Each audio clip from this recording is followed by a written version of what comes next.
Sir, nangingialam ka ba sa love life ng mga anak mo? Never. They have their own life. They have their own journey. That's their journey. Kung mauulog sa bangin, tinawag pangalan ko, doon lang ako dadating. Pero hanggat nandiyan ka, dadapa ka, hindi mo ako tinawag, hindi, wala ako doon. Hintayin kong tawagin mo yung pangalan ko. Pero may pinayo ka ba sa kanila na nung pagdating sa love life, sa intriga? Payo?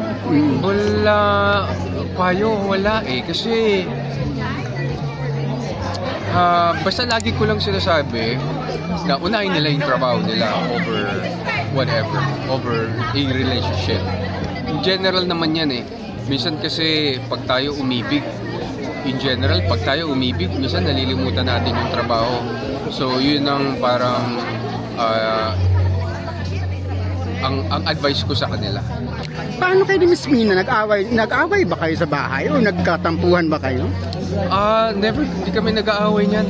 Kaya nga, sa bahay, very peaceful ang Legacy family. Hindi kayo, never kahit pumunta ka doon, interview mo yung mga iyaya doon, mga kasangbahay namin, or yung mga personal driver namin, wala silang maikukwento sa inyo. At saka wala kaming takot na may secret something or dark secret sa loob ng bahay namin. Walang ganon because we always eat together, lunch, dinner, dahil na pag walang trabaho, magkakasama kami kumain. Bukod doon, lagi kami nagtatawanan, sa kotse magkakasabay kami. Kaya walang problema ang Legacy family.